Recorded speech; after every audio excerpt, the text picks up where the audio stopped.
The wonderful thing about design, it's not so much an object as a world. There's industrial design, there's architectural design, there's fashion design, there's graphic design. Once upon a time, we used to say that design had a function and art had no function.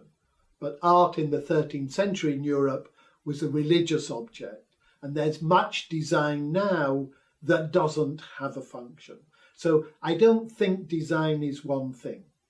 I think it is a world. The philosopher Wittgenstein, a Viennese philosopher, said that there is no essence, there is only a family resemblance. And I think design, you can recognize the family resemblance.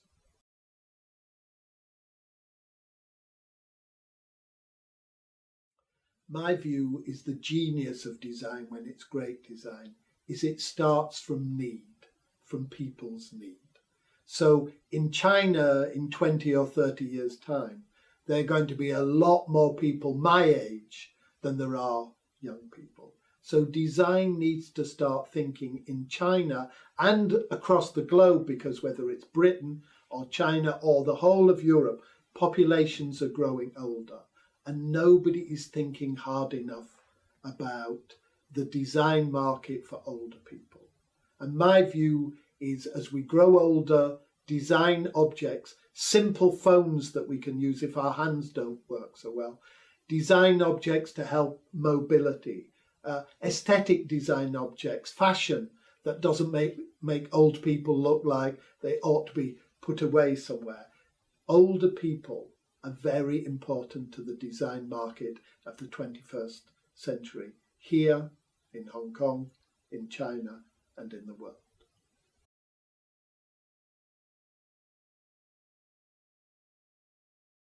Some designers make good and great objects, and some designers are important in the history of design.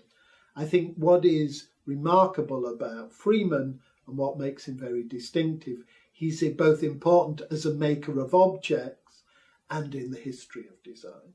So although Hong Kong may not like me for saying this, I don't think he is a Hong Kong designer. I think he's a designer who happens to be working in Hong Kong. He's been a very important designer in the Pearl River Delta in terms of shaping from graphics onwards, shaping what design is. He's also produced iconic objects like the Watson's water bottle, and he's now making design objects that look like art. Freeman is what I call a not only but also designer. He's not content with being a maker of objects, being important in shaping design history. He also is fascinated by the design art distinction. That's what makes him unique.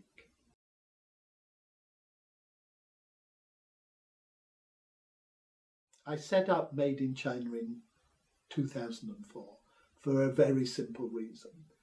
Chinese culture, Chinese contemporary culture, is very rich, very complex, very diverse, and the West knows almost nothing about it. So why I set up Made in China was very much to act as a bridge between China and the West, to build bridges so there could be traffic flowing both ways. And part of the fascination of Freeman, I think Freeman, starting from a different location from me, has been interested in moving traffic between Europe and China.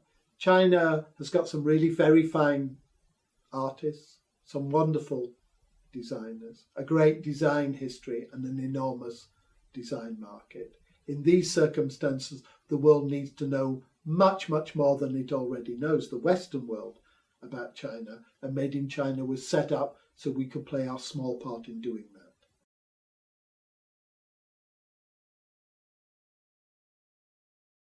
It was 1998, and I was then director of a very hip institute called the ICA, the Institute of Contemporary Arts in London, which has got an extraordinary reputation for innovation.